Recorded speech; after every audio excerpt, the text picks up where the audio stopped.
Hello, welcome to this video on Egenes Sanskrit, lesson 7, and we're looking at the exercises starting at page 76.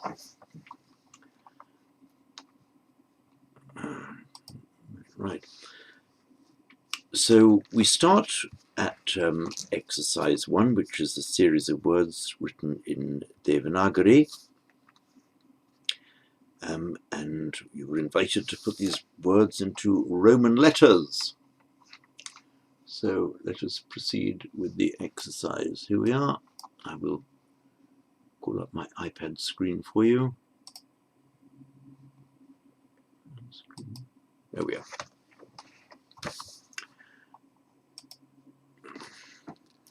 One A. You see here, I won't go through them all in this great detail, just, oops, sorry. I just pull with my iPad. Pull, not pull.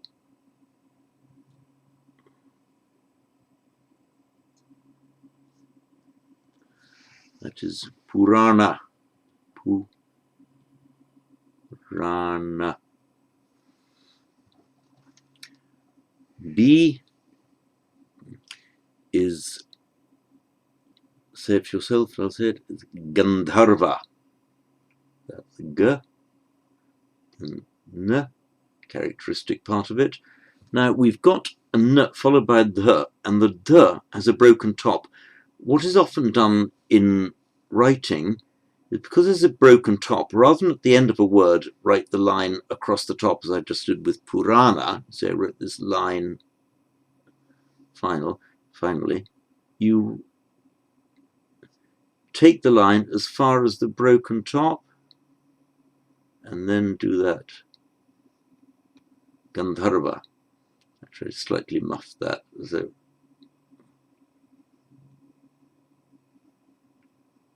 you see what I'm doing? If you could do it like that. Then stop your line there. That's a bit clumsy. For me, it feels clumsy. That's why I tend to do it like that. See, start the line. Dha. Gandharva.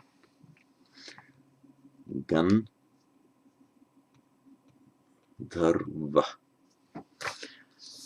Number C. I won't go through them all like this. I think it's probably superfluous. It's a Chanda. D. We've got a. It starts with the symbol for a V. The full V is that. Here we've got the characteristic part of the V followed by a Y. So that makes a Vya. So Vya. See? So D is Vyakarana. E. Now look at the ch. This is the word, the symbol for ch. And this is the aspirated ch. So what happens here, you write the characteristic part of the ch next to the ch. And that makes gachati. So ga, single ch, the aspirated ch, ti. That gives you gachati.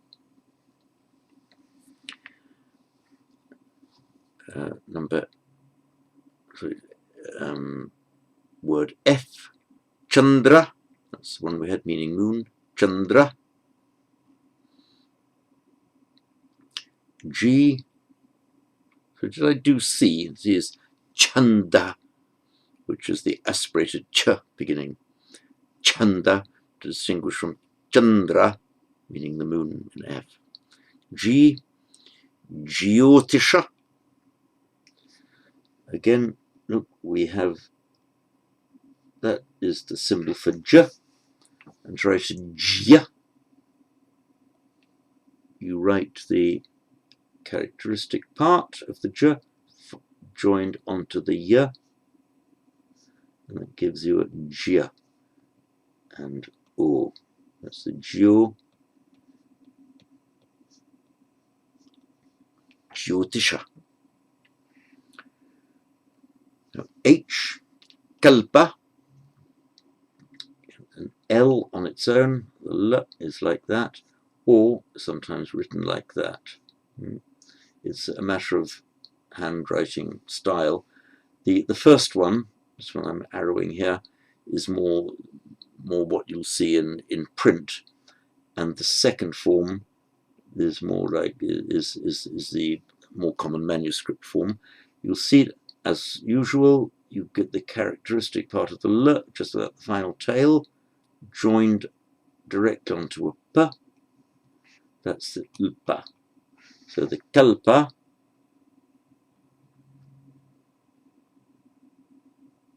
is that. Kalpa.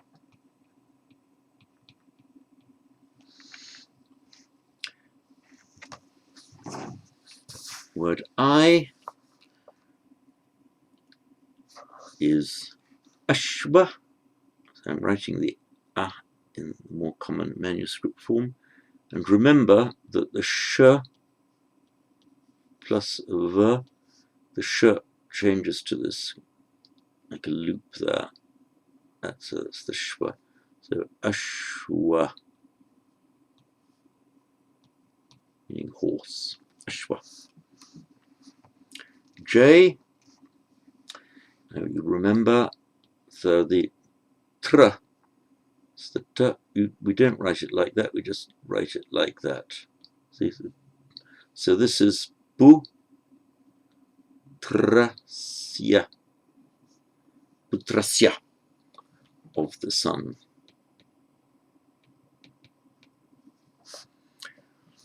K is shishya.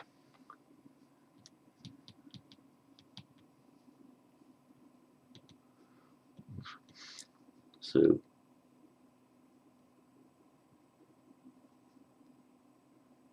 characteristic part of the sh joined directly to the ya. Shishya.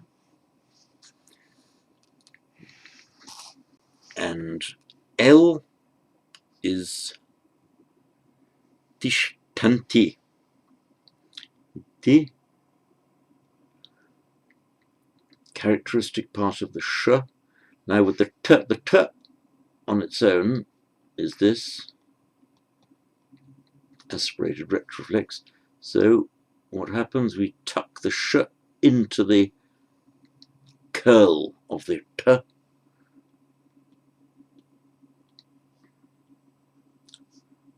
So tishtanti, t, shtanti. You've noticed where I've put the little dividers here. In English, we would tend to want to make anti, because we can't do an N, we'd never start any word with nt in English, nor do you in Sanskrit. But remember, in the Devanagari script, the syllabification is almost a syllabic script, so the T is looked at as one unit. Any conjunct consonants written together with their vowel is treated as a syllabic unit. That is why in Devanagari script this shta is treated as a syllabic unit, and the nti, not in pronunciation but in writing, is treated as a syllabic unit. So the syllable division, ti, shta, nti. Now, going to number 3, parse the following words and give their meaning. So A, nara.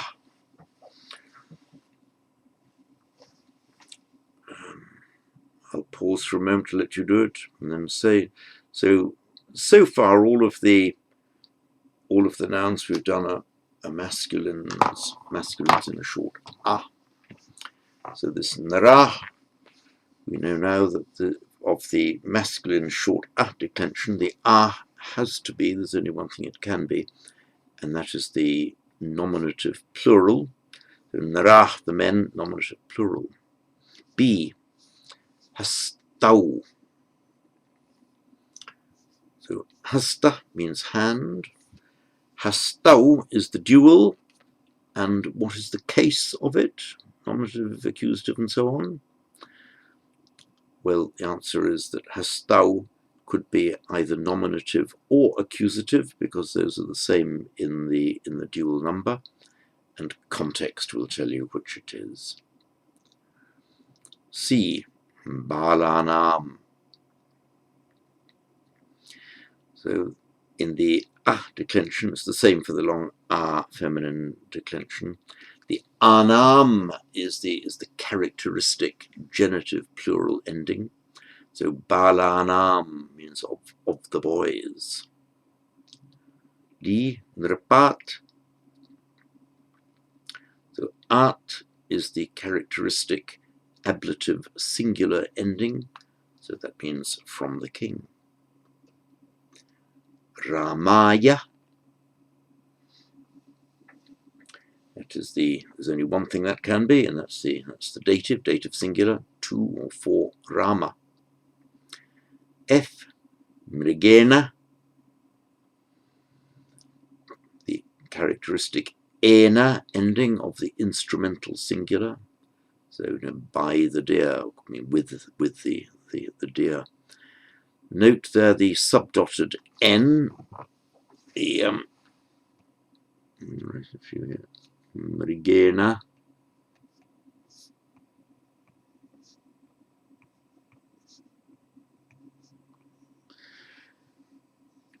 You know the rule that if there is a r in a word followed in the same word by n, then subject to certain sub-rules about interposing letters blocking it, the r causes the following n to be made retroflex.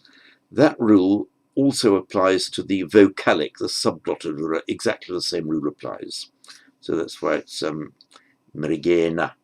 So for example, marga, meaning a road, margen would have the subdotted n, the retroflex, same for mrigena.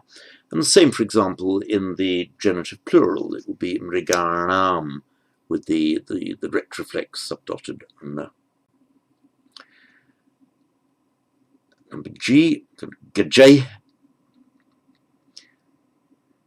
gaja, elephant. The ai subdotted h in transliteration is the characteristic instrumental plural ending, so by or with the elephants. Viran, an, characteristic accusative plural ending, so this is the accusative plural of vira, in a hero. And look here, we see viran in Devanagari.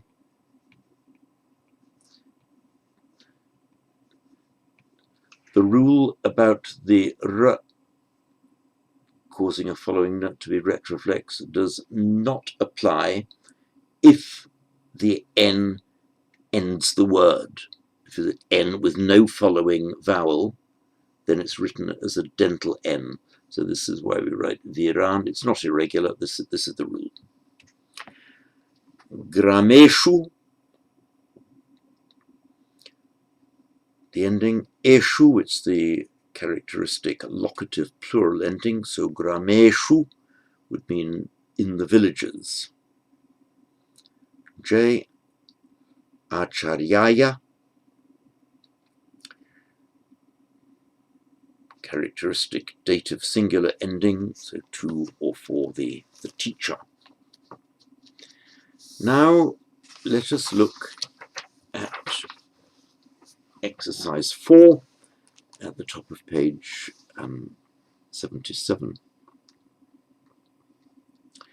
So I'll leave it to you how you do this. Ideally, you'll want to cover up the transliteration and just see if you can get the Devanagari for yourselves. Note that the Devanagari here is written without sandhi, whereas in transliteration it is written with sandhi. Without sandhi, it's Shishya Chandram Suryam Cha Pashyati. With sandhi, Shishyash Chandram Suryan Cha Pashyati. So Shishya, the pupil, the student, Pashyati, sees, Chandram Suryancha, the moon and the sun. So Shishya Chandram Suryancha Pashyati. And it would be equally correct to say Shishya Chandrancha Suryancha Pashyati. You can repeat that cha without any change of meaning. Maybe a bit more emphatic, sees both the moon and the sun, but you can either put that first cha in or leave it out as you wish. And sentence B, without sandhi, Rama Gajah Grame Tishtanti. Now, Rama, written without sandhi and with just ending in a with nothing else, that has to be the vocative. If it was, you're saying, for example, Rama sees the elephants, it would be with sandhi, Ramo Gajan Pashyati, so Ramo, there would be an indicator of the Ramas, Ramash, Ramo. But here, Rama on its own has to be vocative. So, O Rama, Gajah Grame Tishtanti, the elephants are standing in the village, or just the elephants are in the village. This verb sta tishtati, literally to stand, same as our English, same sta as our English stand, Latin stare. It can often just mean to be somewhere, so the elephants are in the village. So with sandhi, Gajah Grame, it becomes Gajah Grame because an long followed by visarga, followed by a voiced consonant, the visargas just drops out. Gajah Grame Tishtanti. C, without sandhi, Virah Grame Vasati Iti Acharya Shishyam Vadati. And with sandhi, Viro Grame Vasati Tiacharya Shishyam Vadati. So with this iti here, you've actually got sandhi at both ends of it. Write it in Vasati iti Acharya. So with sandhi, it ends Vasati, next word also begins with E, so that coalesces into a long E. And some people do, some don't. I would sometimes write it with a circumflex rather than just a long I. It's the same sound, E, simply as a reminder that it's a coalescing of two separate vowels. So now the E followed by a vowel other than another E or E, it becomes a Y. So this E-A becomes Ya. Vasatityacharya. So the subject of the sentence is the acharya, the characteristic for the nominative. So the acharya shishyam vadati. So the teacher tells the pupil. The teacher is saying to the pupil or tells the pupil. What is he saying? He's a sentence, an utterance ending with iti. So viro grame vasati. The hero dwells in the village. Thus, the teacher says to the pupil. In English, we say the teacher tells the pupil that the hero is dwelling in the village. The hero dwells in the village. Iti, the teacher says to the pupil. So, viro grame vasati tyacharya shishyam vadati. D. Kutra Chandraha bhavati iti putra prichati. So, putra, the son, putra prichati, the son asks, kutra Chandraha bhavati. The iti is just the end of quote for what the question is. So, kutra Chandraha bhavati iti putra prichati. So, Chandra, the moon, kutra, where, with Santina, kutra Chandro bhavati. Where is the moon? Kutra Chandro bhavati. Iti putra prichati becomes kutra Chandro bhavati iti putra prichati. So, where is the moon? Thus, the son asks.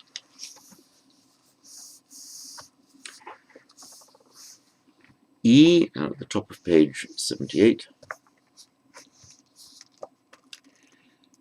Tatra gaje balautishtata.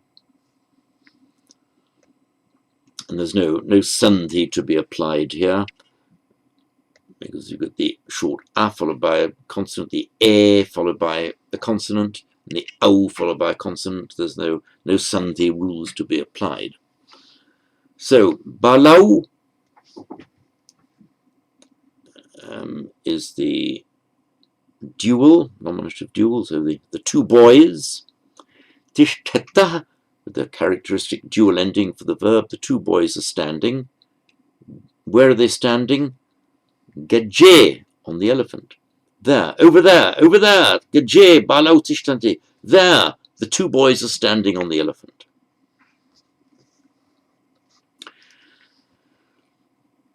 F, so without sandhi then with. Putra, kutra Chandra bhavati iti virah balam prichati.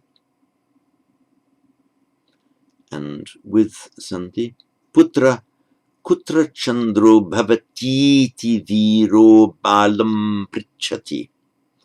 Again, bhavati iti, virah balam becomes viro balam, and so on.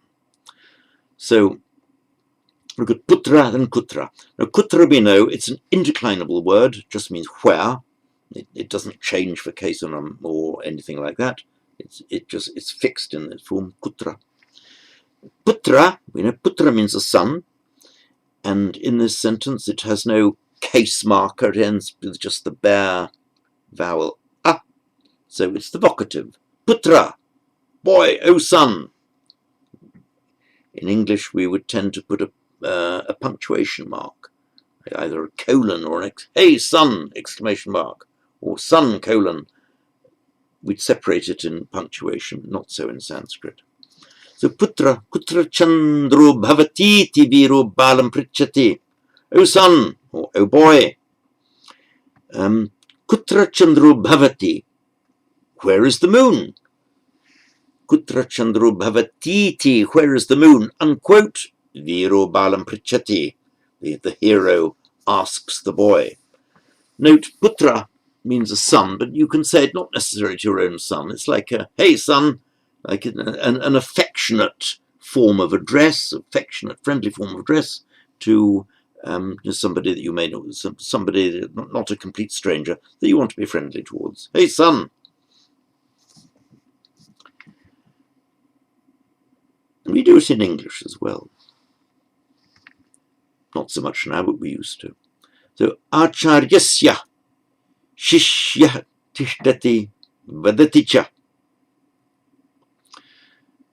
And with sandhi, acharyasya shishyas tishtati vadati cha. So the subject of the sentence, we can see this shishya with the characteristic a ending for the nominative singular, and the asya is the genitive ending. Therefore, the acharyasya shishya would mean the teacher's pupil.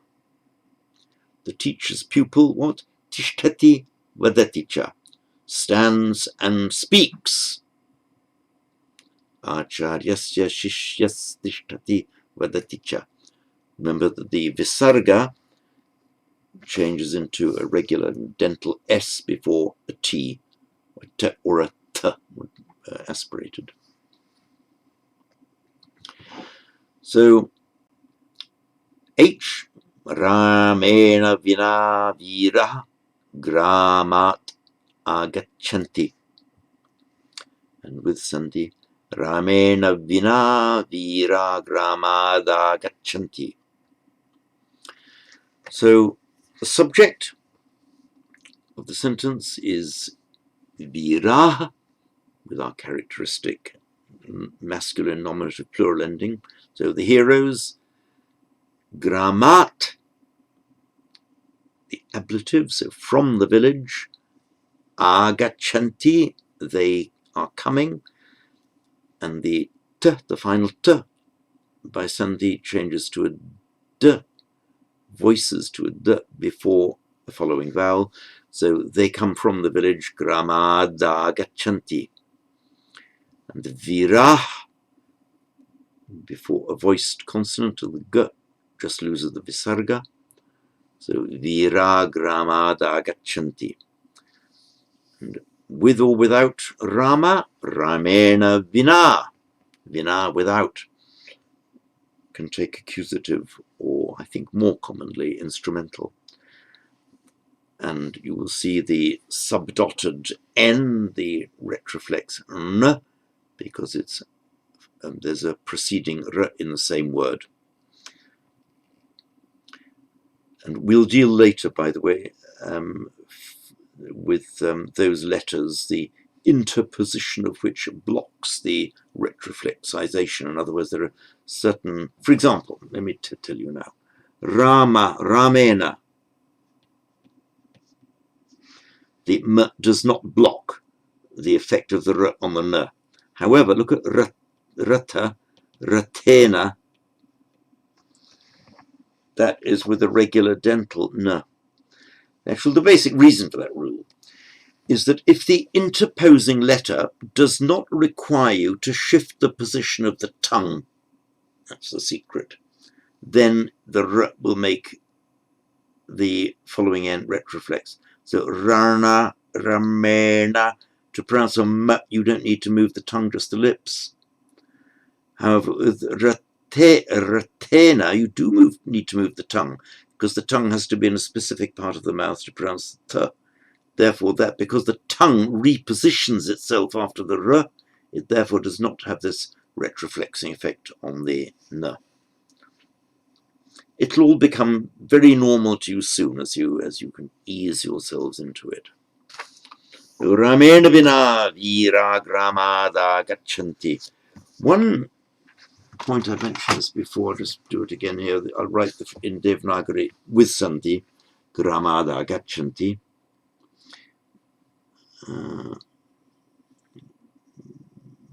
Gra, write it very slowly. Gra. Now, if I were writing without Sandhi, it would be ad, then agachanti. So gramad written here, gramad gachanti.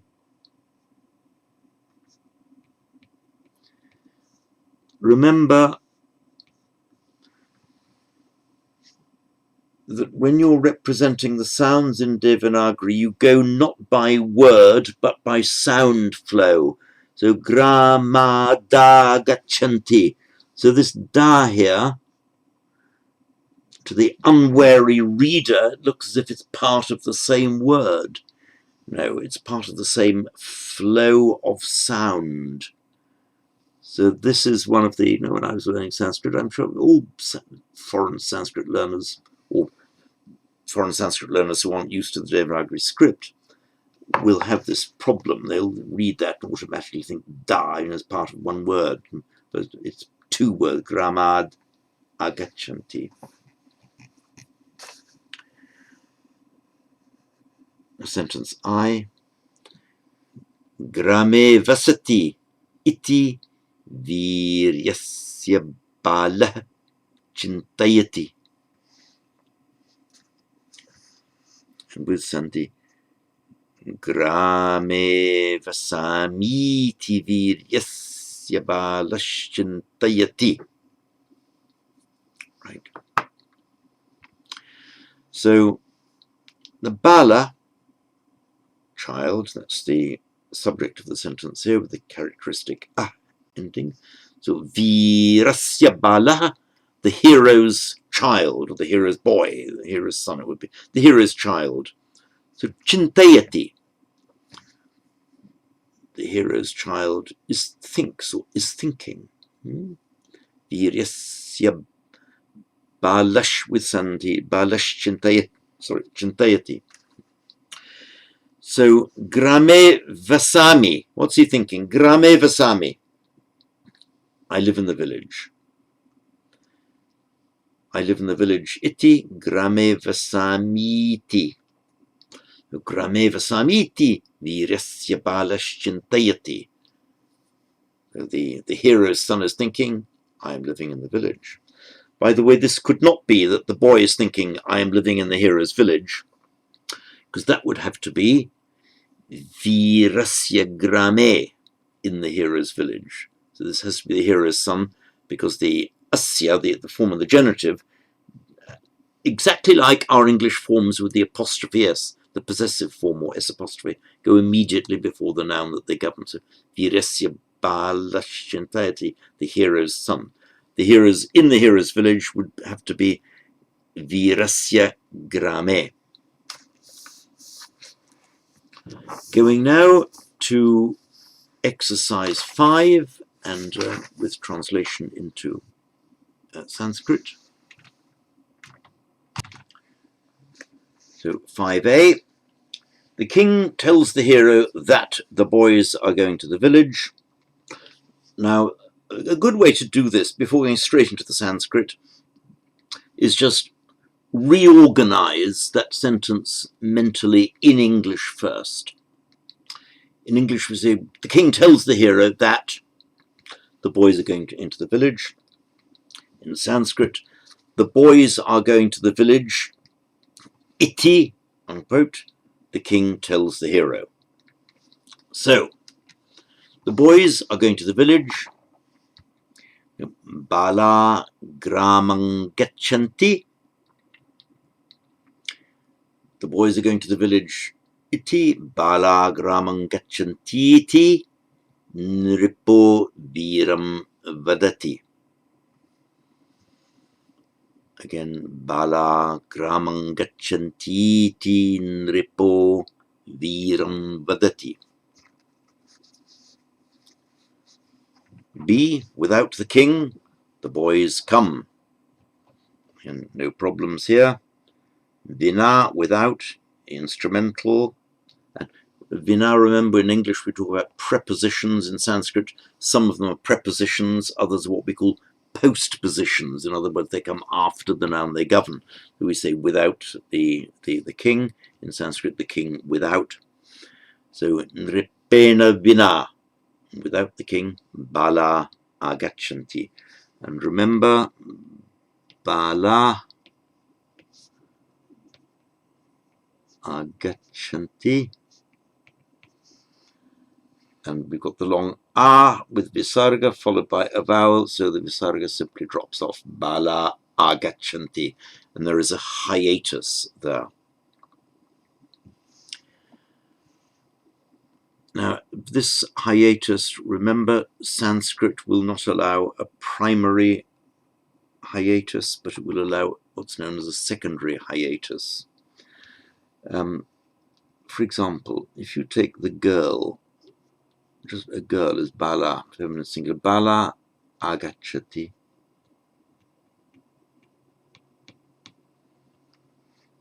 This is the word on its own, full form nominative balag. That because you've got a word ending in a long R, the next one beginning in a long R, they coalesce into a long R, which you can also write like that. Balagachati. That's because it's a primary hiatus. The word in its non-sandhi form ends in a long R on its own. The following word begins in a long R. You have to merge them. Where you get a secondary hiatus is where you've got balah, ends in a visarga here. The next word begins in an R. Under the rules of sandhi, long R followed by a vowel, the hiatus drops. Sorry, the visarga drops. Bala agachanti. Now you've got a hiatus between the two vowels here. Bala agachanti. Agachanti, sorry, it's plural, silly me, sorry. Bala agachanti. And that is what's known as a secondary hiatus. It's caused by the dropping of the visarga from the raw form, the non-sandhi form of the word. And in those circumstances, the secondary hiatus, secondary because there was a hut that's been dropped, that is permitted in Sanskrit. So bala agachanti. C. In the hand of the hero is in the sun, or the sun is in the hero's hand. So the sun is, with Sandhina, putro bhavati, in the hero's hand. So virasya haste, virasya haste putro bhavati. So D. Where am I? Thinks the boy. Well, we don't really need to recast that sentence much because in Sanskrit we say, where am I? Iti, the boy thinks.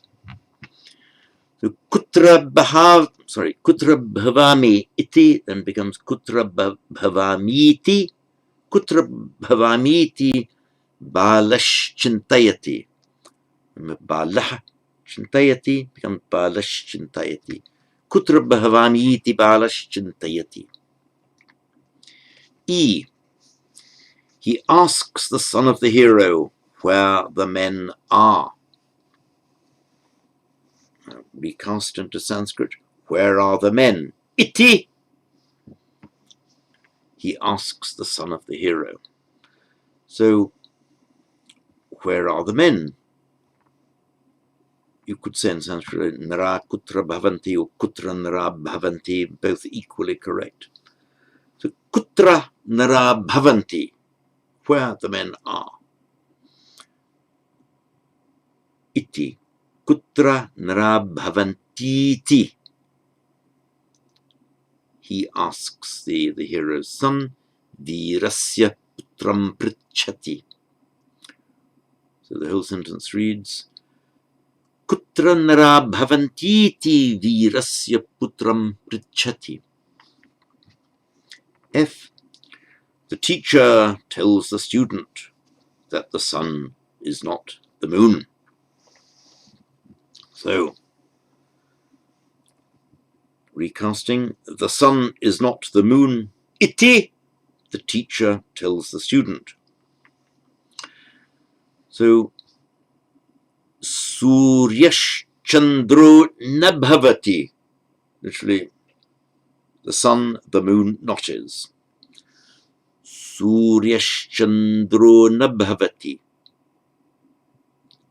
With Sandhi now and Iti, Suryash Chandro Nabhavati Tyacharya Shishyam Vadati. Here, this Iti makes Sandhi both before it and after it. So Bhavati Iti becomes Bhavatiti. And with the Acharya after it, it's Ityacharya. So Bhavatityacharya Shishyam Vadati. So the whole sentence. Suryash Chandro Nabhavati Pratyacharya Shishyam Vadati. The king lives in the village. Grame Nripo Vasati. That's simple enough. Equally correctly, you can say Nripo Grame Vasati. Grame Nripo Vasati. There's no real distinction.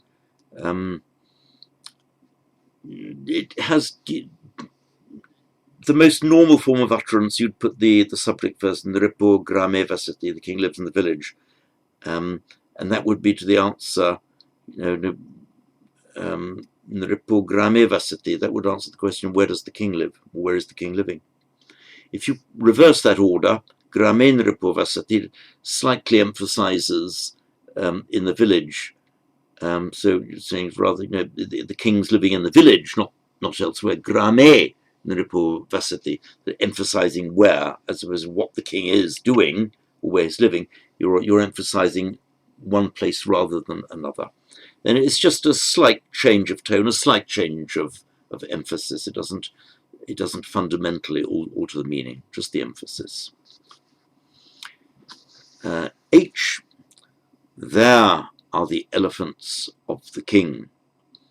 So there, tatra. Remember this trio of words. I'll write them in Devanagari for you.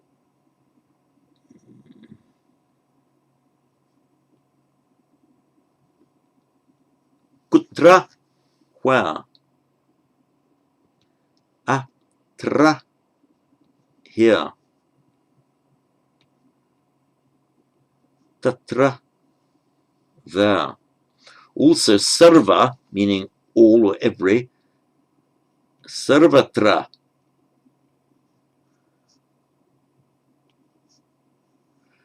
Kutra, atra, tatra, sarvatra. Everywhere. So tatra nripasya gaja bhavanti. Remember gaja bhavanti and gaja bhavanti. So tatra nripasya gaja bhavanti. There are the elephants of the king.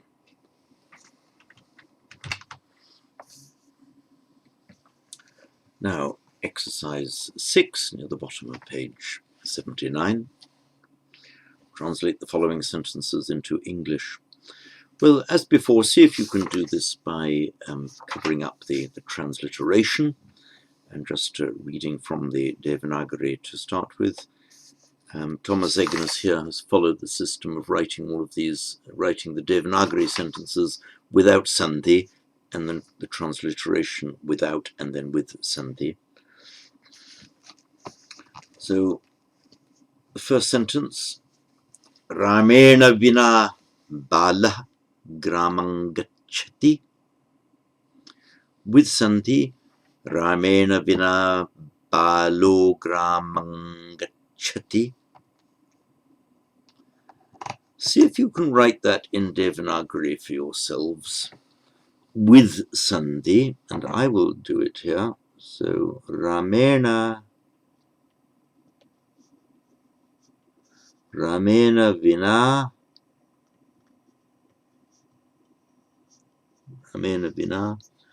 Palo gramang gacchati.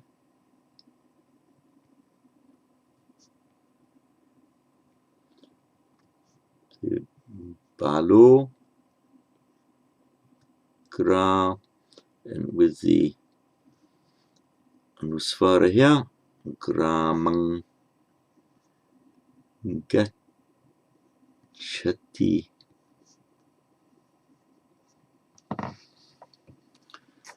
So the bala, the boy, gramang gacchati, goes to the village. Ramena vina, without Rama. At the top of page 80, sentence B. Kutra nripasya gaja bhavanti, and with sandhi, just one change to be made. The bhavanti, of course, becomes bhavanti. So kutra nripasya gaja bhavanti. Kutra, where? gaja bhavanti? Where are the elephants? Kutra nripasya gaja bhavanti? Where are the king's elephants? And again, write this in Devanagari.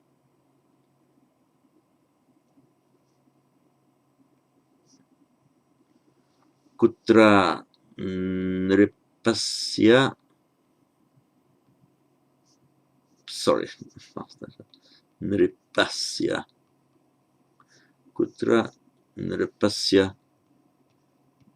gaja bhavanti.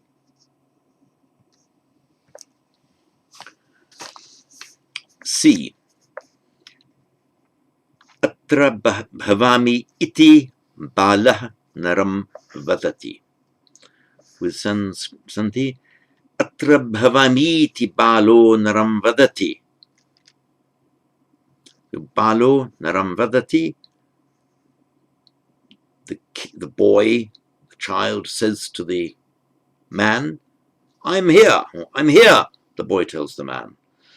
So, atra bhavami iti balo naram vadati. I'll write it in Devanagari for you. You try and write it for yourselves first with Sandhi.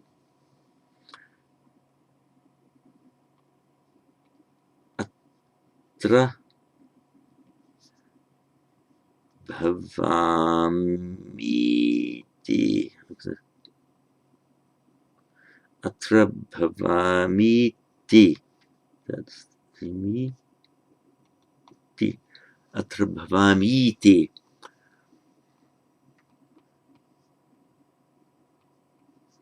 Balo naram. Now we aren't going to write the full M. It's followed by a consonant, so it has the anusvara. Naram vadati.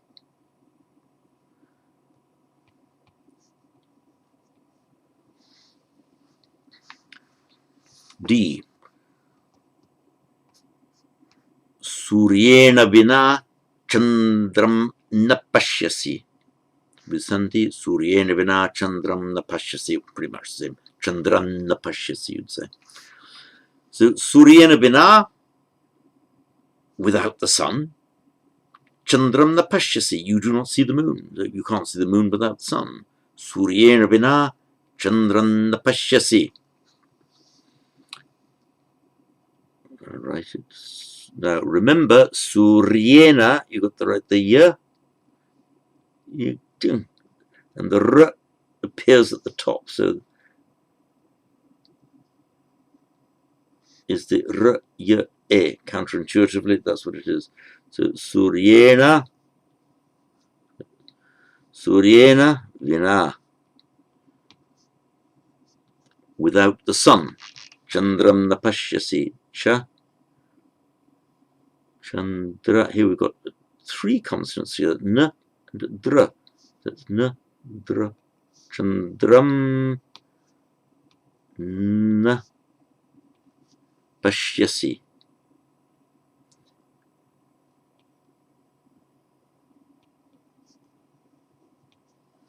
Suryena vina chandram na pashyasi. You do not see the sun. Sorry, you do not see the moon without the sun.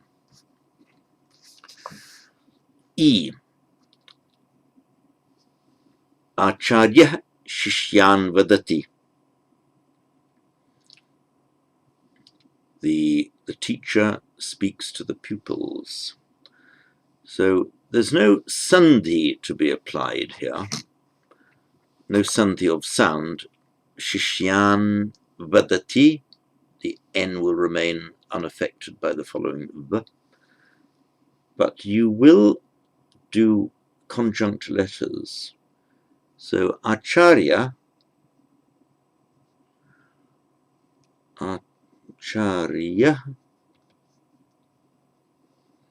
Shishyan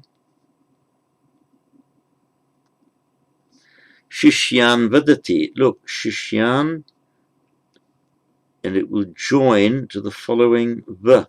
Shishyan vadati.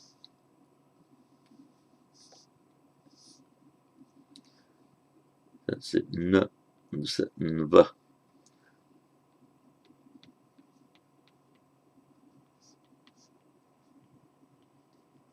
So he follows, for example, anveti,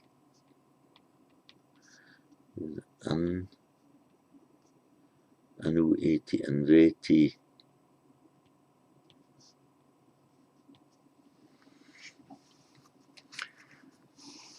F. The boy is thinking, ooh, I can see the moon. Chandram pashyamiti balah chintayati. And with Sandhi, Chandram pashyamiti balash chintayati. I'll do that in, oops. Oh, sorry, I've lost my iPad. I'll just have to stop for a moment and get it back for you. Yeah, sorry, I must have pressed the wrong place. So I see the moon, the boy thinks. Chandram pashyamiti balash chintayati. And I'll write it in Devanagari.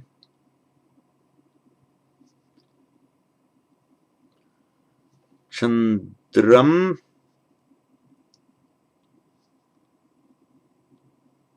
that's the Shya. Shishyamiti.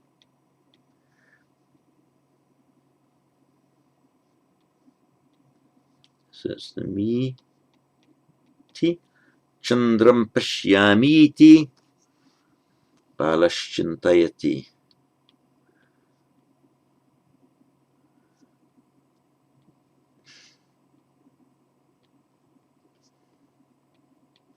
Chintayati. Balashchintayati. So this bit here is the chi. Balashchintayati. So here you've got the, for the beginner, slightly awkward thing that the chi belongs to the next word, balash chintayati, and yet in writing the sh bit goes in fact between the I and the ch. So it's just something you've got to get used to. That's why in Sanskrit it's so important to focus on the sounds as they come out, and far more important in Sanskrit than it ever was, for example, for classical students in Latin and Greek. Certainly far more important than, for example, Chinese, where the writing was all important. In the Sanskrit, going back to the Vedic tradition, it's the sounds that are all important, and the writing is simply a representation of sound rather than a representation of meaning, as in, for example, Chinese. So the shi in writing would be considered as, you know, a single syllable, even though they belong to different words. And in the writing, because of the peculiarity of how you write the short I followed by a consonant, consonant followed by a short E, you write the short E first, and you can get this odd splitting up. So, Chandram pashamiti balashchintayati. G. Atra gramanam nripaha agachati. So here comes the king of the villages. Atra here. Gramanam nripaha. The king of the villages. The gramanam, genitive plural of the villages. Agachati. Now, remember that if the king goes, nripaha gachati becomes by sandhi nripo gachati, where the following word begins with a short a. So if you wanted to write nripa asti, for example, that becomes nriposti, so it becomes nriposti. Where the next word begins with any other vowel, it doesn't change to O, it just drops the visarga. So nripa agacchati becomes nripa agacchati. So that's why it's atra gramanam nripa agacchati. Write that in Devanagari for you. Atra. You try and write it first, of course. Atra gramanam. And remember, we won't write the M in full, we'll write it as anusvara because it's followed by a consonant. Nripa agacchati.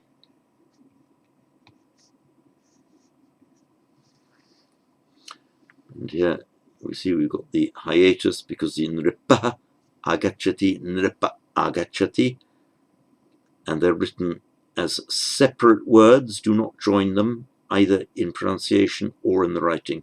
Nripa agacchati. H.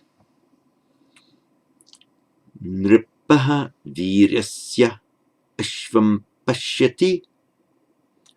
With sandhi, nripo virasyashvam pashyati. So again, nripo virasyashvam pashyati. Devanagari, nripo virasyashvam. Remember to make the sandhi in writing here as well as in speech. Virasyashvam, followed by a consonant, so it is anusvara. So virasyashvam pashyati.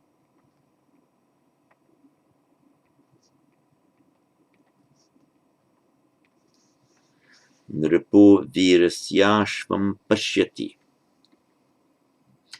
I. Kutra Suryaha Chandraha cha bhavattaha iti balah prichati. So balah prichati, the boy is asking something, asking the words preceding the iti. So kutra where? Suryaha Chandraha cha bhavattaha. Where are the sun and the moon? And we have the characteristic dual ending, third person dual ending, bhavattaha. Where are they? With sandhi, the boy asks, where are the sun and the moon? Kutra suryash chandrashcha bhavata iti balah prichati.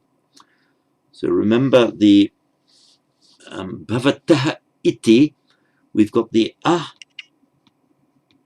followed by I, or followed by any vowel apart from another short it will simply drop off the visarga. That's why I say bhavata iti. And you do not repeat, not make a further sandhi, which would be bhavateti. No, bhavata iti. So, kutra suryashchandrascha bhavata iti balah prichati. Try it in Devanagari. Kutra suryash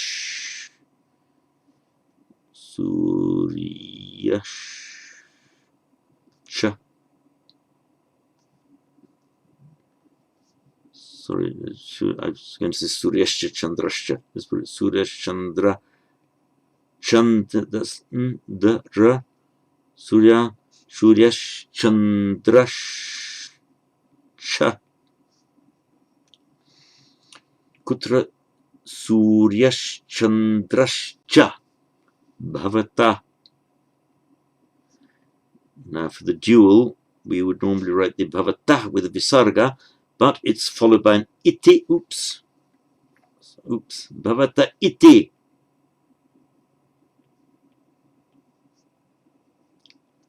Bhavata iti. Balaha prichati. There's no further sandhi to be applied here.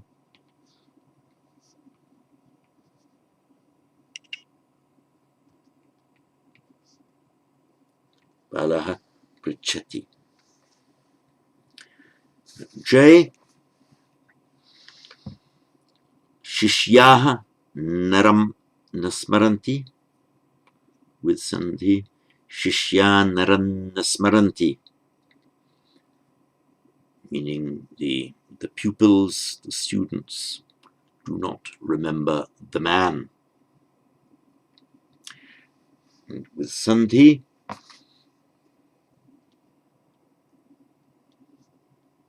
shishya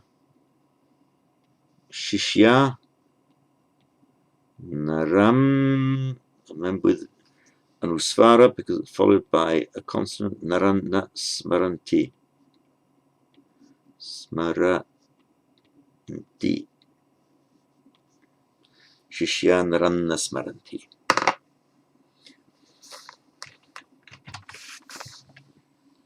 Right, we now proceed to exercise 7 on page 81. That's a translation into Sanskrit, where you are invited to write these sentences out in Romanization and then in Devanagari. So let us do that. 7. Sentence A, where are you going? The boy asks the king's son. What I suggest we do is write it in Romanization without sandhi, then with sandhi, and then finally write the correct with sandhi form in Devanagari. So recasting the sentence to fit the Sanskrit flow, as where are you going? Iti, the boy asks the king's son. In fact, if you put this in the oratio obliqua, the indirect quote, the boy asks the king's son where he is going, it will still be exactly the same in Sanskrit. Use the direct words. So, where are you going? Iti. The boy asks the king's son. So, kutra gachasi? Where are you going? Kutra gachasi? Where are you going? Iti, unquote. The boy asks the king's son. So, oops, sorry. Bala nripasya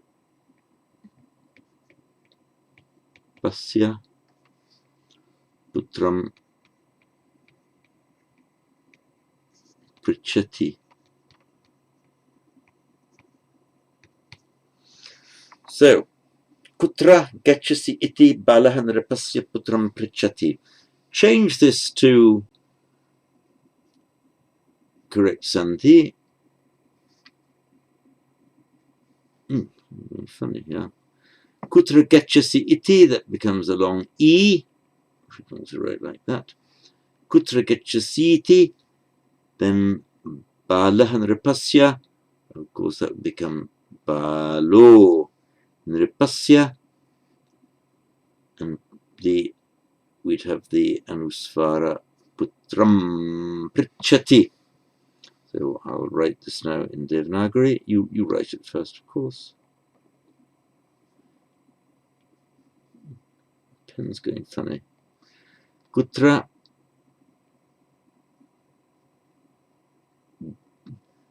getcha siti.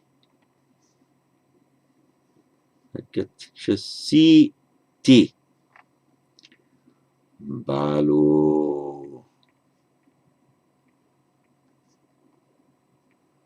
Nripasya putram prichati. Balo. Nripasya putram prichati.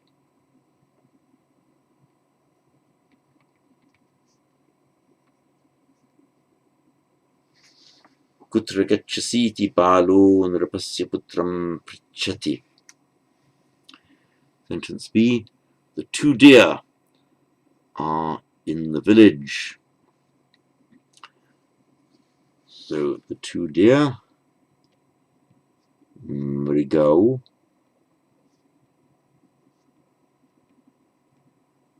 in the village, grame, are, remember it's the dual form, two deer, so it's bhavatah. And there is no sandhi to be applied here. So mrigau,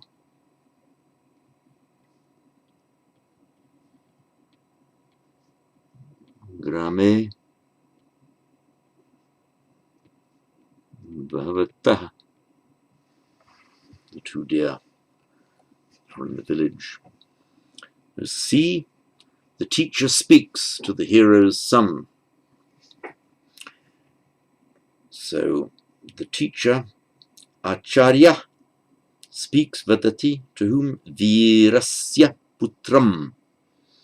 So it's the acharya,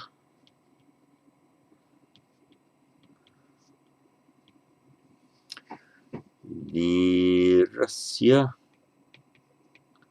putram vadati.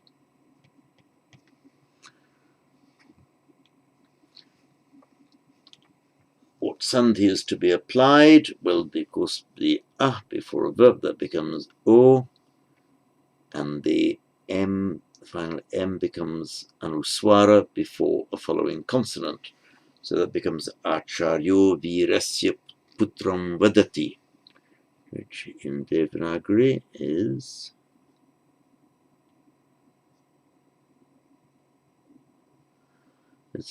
remember, acharyo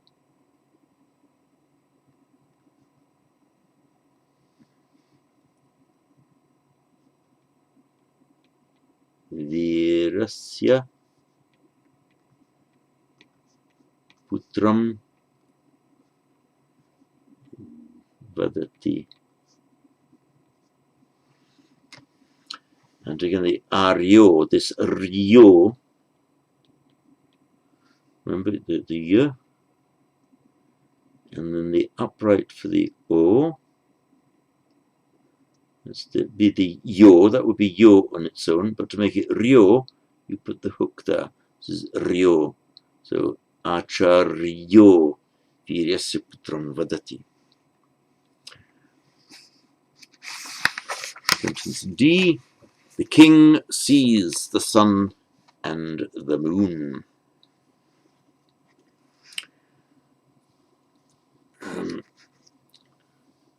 So the king sees nripah pashyati. The king sees the sun and the moon. Without sandhi, nripah suryam chandram cha pashyati.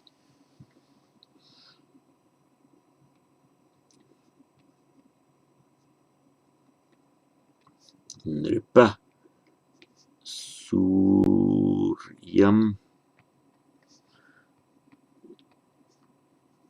chandram cha pashyati.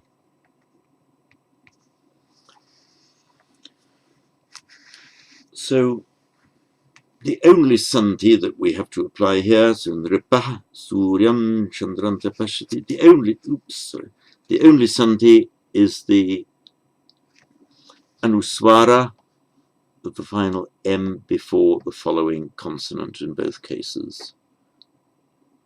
So we have nripah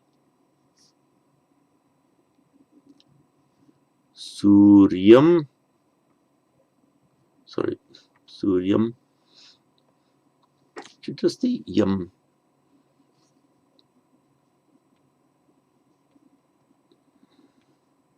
I think you can write it either way, actually. Suryam, chandram cha chandran cha. That's written with anusvara, but would tend to be pronounced chandran cha. pashyati.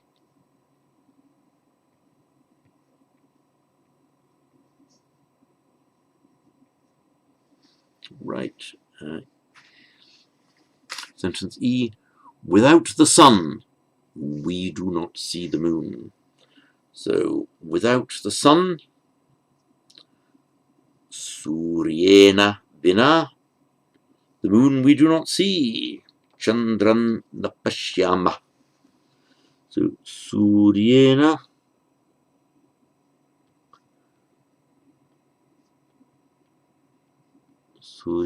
vina, without the sun, we do not see the moon. Chandram na pashyama. Pashyama. Suryena vina chandram na pashyama.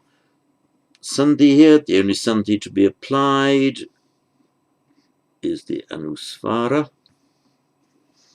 Here we are in Devanagari. Suryena vina chandram na pashyamaha. Suryena vina chandram na pashyamaha. F. The hero is on the elephant of the king. So that is the on the king's elephant would be Nripasya Gaje. So the hero, Viraha Nripasya Gaje Bhavati.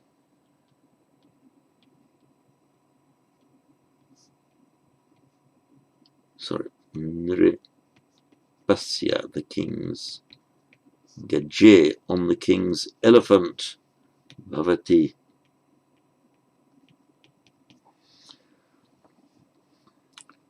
So Sandhi,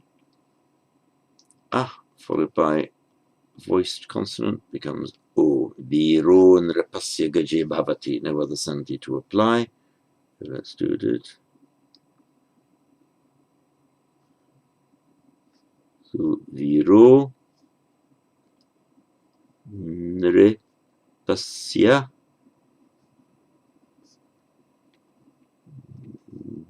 Gaje Bhavati. G. We live in the villages, the boys say. So, we live, Vasati, he lives, Vasamah, we live. Remember, it's different from the word Jeev, Jivati, can be used to live somewhere, but Jivati is Jiva, as opposed to be alive, as opposed to being dead. Vasati is a more common verb to use, meaning where you live, like the French, vivre and habiter. Vivre, to be alive rather than be dead, and habiter is where you dwell, where you live, inhabit. So, Grameshu Vasama, we live in the villages. Iti, the boys say, iti bala vadanti. So, without sandhi, Grameshu Vasama, sorry, Sama iti bala vadanti. Now, apply sandhi, two visargas here, Vasama iti, of course, has to become Vasama iti, cross out the visarga. Bala vadanti, the same, it's a long ah followed by a voice consonant, so you cross out the visarga. So it becomes Gramesu Vasama iti bala vadanti.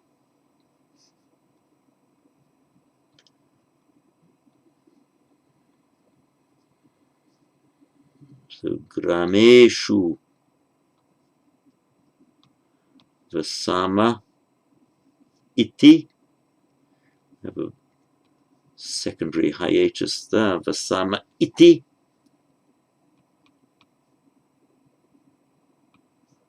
Bala.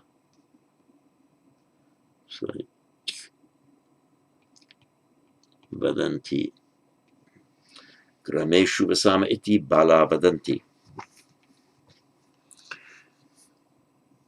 Sentence H. Rama goes from the horses to the elephants. So it would be Rama from the horses to the elephants goes. From the horses, we'd have the ablative plural. To the elephants, we have the accusative plural. So Rama gachati, Rama goes. Rama ashvebhya, the ebhya, ablative plural. Gajan, accusative plural, gachati. So Rama ashvebhya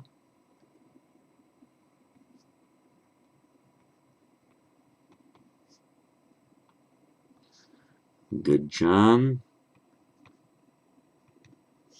gachati. So, what sandhi do we apply? It was followed by a short so it becomes o with apostrophe. Ramoshvebhyo. The followed by the voice consonant becomes o. So it's Ramoshvebhyo Gajan gachati. In Devanagari. Ramo, and then the sign for the avagraha, that sign for the lost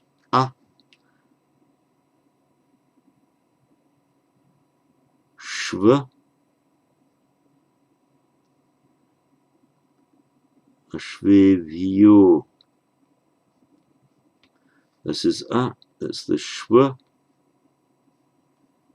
Sorry, written that indistinctly. Let's do this again. Sorry. Ramu. Sorry, I crossed out a bit more than I meant to there. Ramu shva. Ramu shvepya. This is the sh. V. E. C. B. Y. Ashvebhyo. Ramu shvebhyo. Gajan. Now, Gajan gachati, although there's no sandhi, you join the consonants in writing. So Gajan, that's the n, followed by g. Gajan gachati. Ramoshvebhyo Gajan gachati. Where are we going? The boy asks the king. So it'll be just the boy and the king talking. So the duel, the two of us. Where are we going? The two of us. Kutra gachavah. Kutra gachavah iti balah nripam prichati. So kutra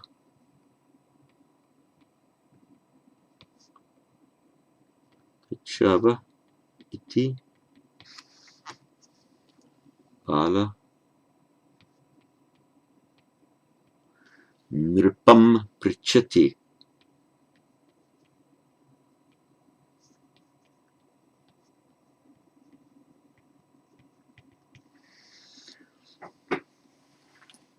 With sandhi then, so the followed by an I. What happens? You lose the visarga. Kutra gachava iti.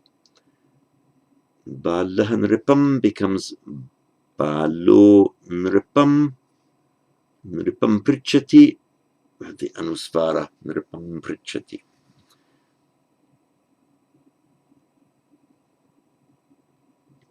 Kutra gachama. Now write as a separate word because secondary hiatus. Sorry, gachava it should be. Silly me. Gachava. Two of us. Secondary hiatus. Gachava iti.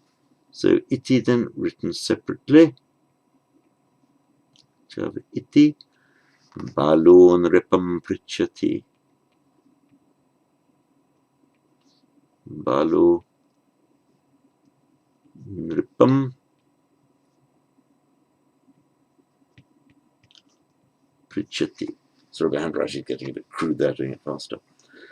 Balo nripam prichati. J. The teacher lives in the village with the students. They say the students with, in the village the teacher lives. So you could also put acharya for in the key. It's given Shishyai saha grame acharya vasati. That's fine. Shishyai saha grame acharya vasati. So with the students, Shishyai, instrumental plural, remember? Shishyai saha. In the village, grame, the locative, grame, the teacher lives. Acharya vasati.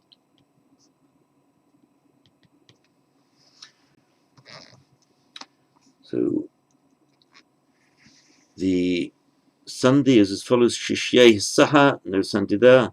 Saha grame, no sandhi there.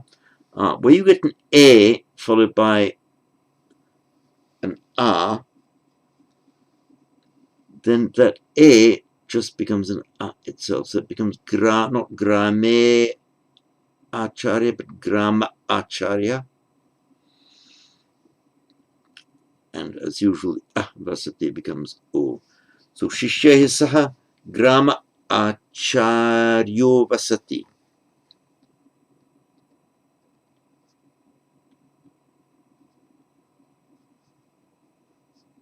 So Shishyai saha grama, not grame, but grama acharya. Acharya vasati. Shishyai saha grama acharya vasati.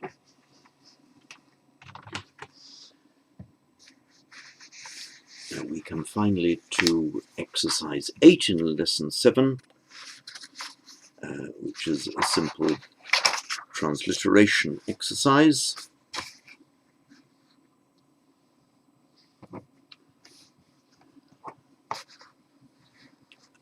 Number 1, sentence 8.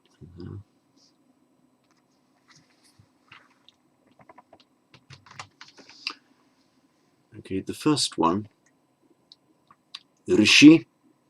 It's the same Rishi as in Rishi Sunak, Chancellor of the Exchequer.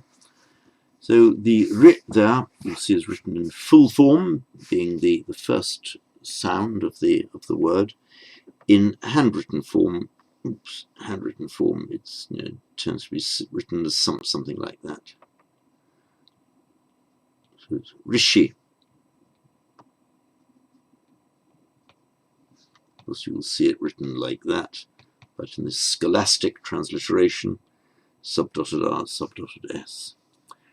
So 2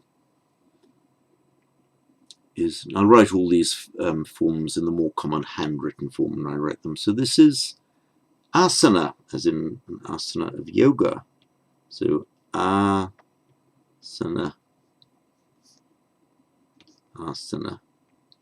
It's from the root as, meaning just to sit. So an asana, yoga asana, is literally a sitting. So ahankara, ahankara,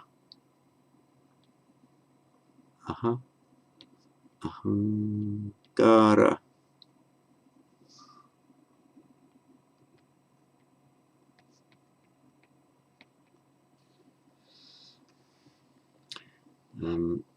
Which is an interesting word. Aham, means I as in me. Sorry, on its own with the subject. Ahankara means a maker of something. So the ahankara is the I maker, being the thing that gives you the sense of I. So it's often used to translate like ego, that which gives you your sense of being a self, being an I. It's the ahankara, I maker.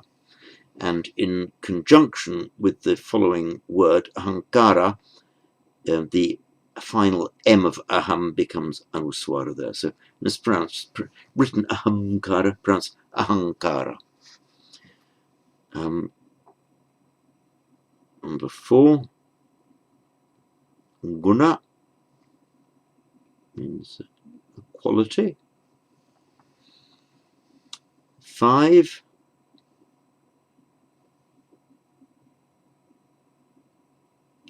jnana. Remember this jna conjunct, which is the j plus nya.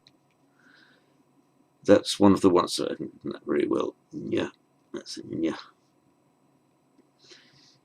They lose their characteristics shapes. It's one of the conjuncts, that the rare ones, just this ksha, that we actually completely have lost the original shape of it. So that's of the original letters. That's jnana. Kurukshetra, the opening line of the Bhagavad Gita. So Kuru, remember the Ru with a short U. It's not written like that. It's the U is written like that. So Ru. So Kuru Kshetra. Kuru Kshetra, the field of the Kurus, where the great battle of the Bhagavad Gita took place. Kurukshetra.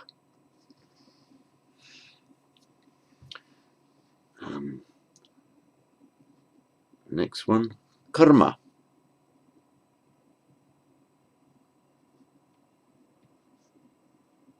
Karma.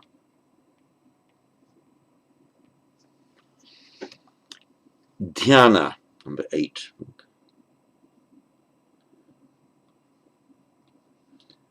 Whereas before we've got the dh plus ya.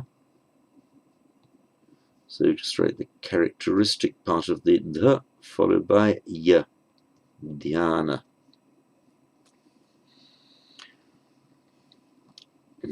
Number 9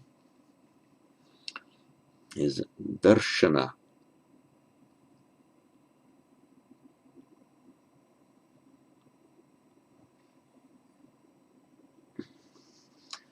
Note that the r does not make the following n retroflex, because sh is one of the consonants that requires a repositioning of the tongue to pronounce it darsh, because the tongue's got to go up to be under the hard palate. Darsh, from the tongue up to the hard palate, darshana. So that blocks the retroflexing of the n, so darshana.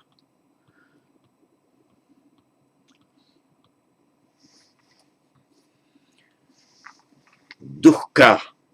Dukkha. D underneath. Dukkha, pain. As we all know in Pali, just double the K, dukkha. Just look again at this consonant, this symbol for k. Don't confuse it with a r. Sorry, let me go to the next page. Come on, please turn the page. Okay, I will pause until it lets me turn the page. So, what is happening?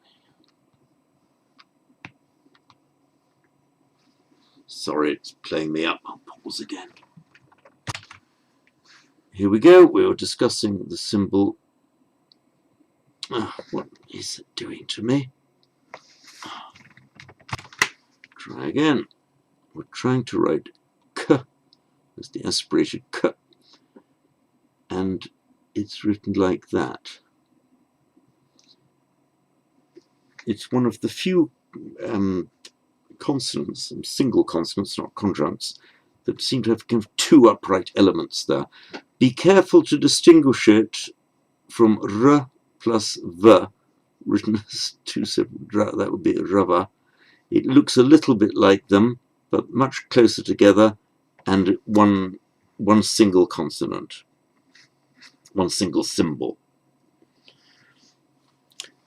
The next one, 11.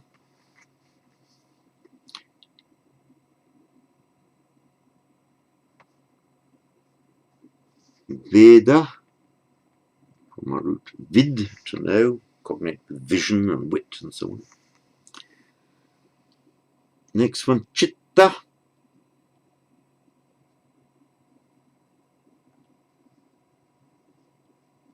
Remember this double T, written like that.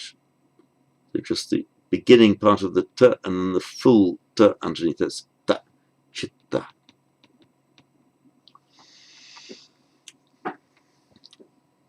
Number 13. Chitta vritti. That's a vritti, means a movement, a going forward, or an impulse. Chitta vritti, an impulse of the mind. Chitta vritti. The two double T's there. Chitta vritti. Chitta. Note this hyphen here that we're allowed to put if we're transliterating into Roman script. You'd never use that hyphen to separate compound words. We just use it as a matter of convenience for study purposes. So chitta vritti, we can write it with a hyphen, but you cannot write it with a hyphen in Devanagari. So the next one.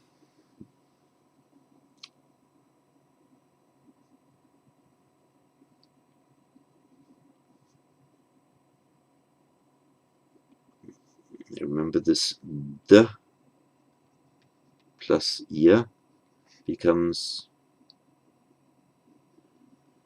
dia. So this is avidya, non-knowledge, ignorance. Avidya, and it's the one that we know well in Pali, as the same word in Pali phonetics. Avidya, ignorance. Next one.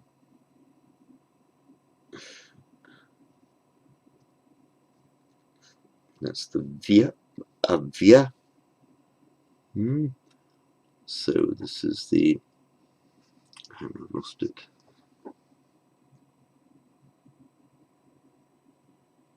Avyakta. That's one of the two possible ways of writing it. Avyakta. You could also write that kta like that. They're both equally correct. So remember, see this one? That's the characteristic part of the v. It says via. So this big is via. This is the one is avyakta,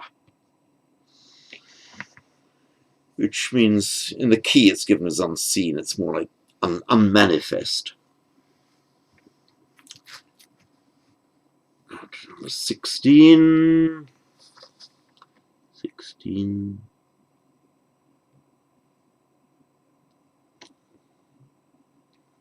Dharana. Steadiness.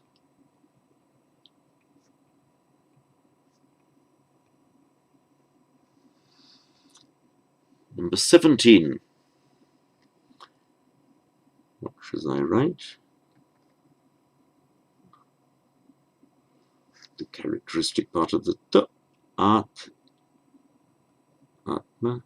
Atman.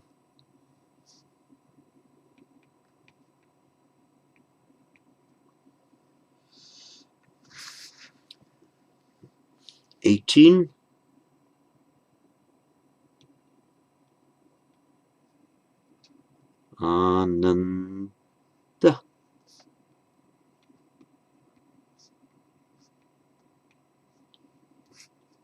19.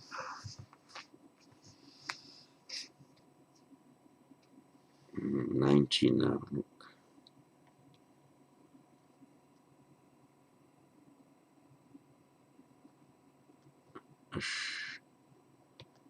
Ashtanga Yoga. Sorry, I almost made that look like an M. Let me just.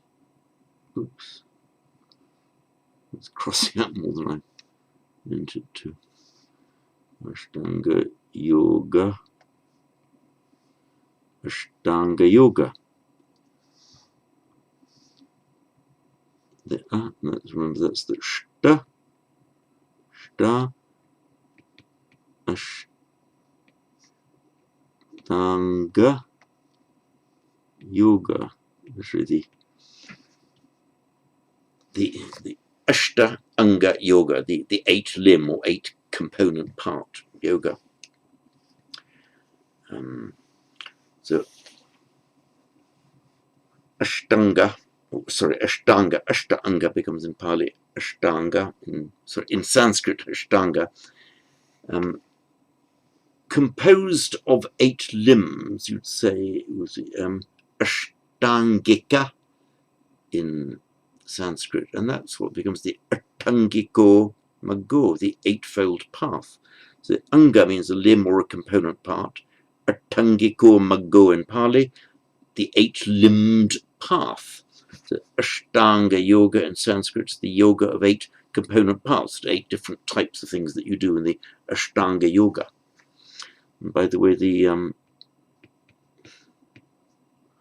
Ashta, 8, it's cognate with the Latin octo, and in fact with our English word 8, German acht, Ashta, octo, 8, acht, all from the same root. Number 20, the very well-known phrase.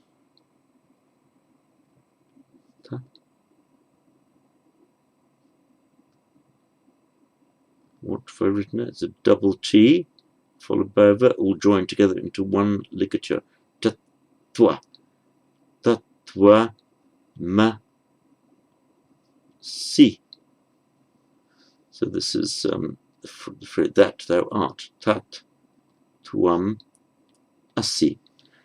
You've got to join the t to the following twa in script. That's why you write the double t, followed immediately by the v. So that's how you get double TV. Tat tuamasi. 21.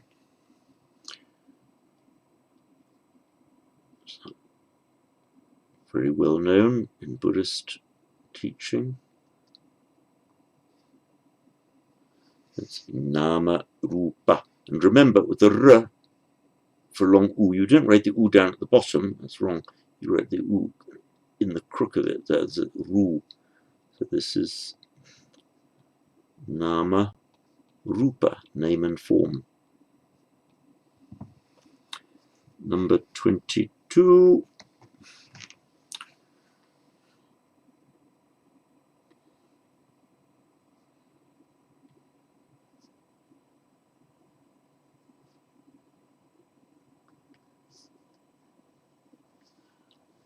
Oops. So this is, you know this word, U-Pa-Ni-Shad. That's from the Upanishads. So Upanishad, the root sad, meaning to sit, Nishad. Remember the S becomes a sh, followed by a vowel other than a or a in the same word, so immediately preceding in the same word, Nishad, to sit down, Upanishad, to approach, go up to, and sit down. The idea of people gathering around the teacher and sitting down. That's the Upanishad. Nitya, look at this, Nitya, permanent. Let's see, that's one that's in Pali, Nitya, permanent, and Anicca, impermanence. So Anitya, the Sanskrit version of it, Anitya, yeah, Anitya. And finally,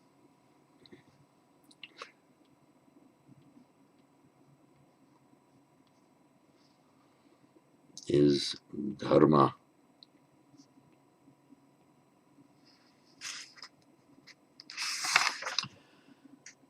So I think that concludes the active bit of this lesson.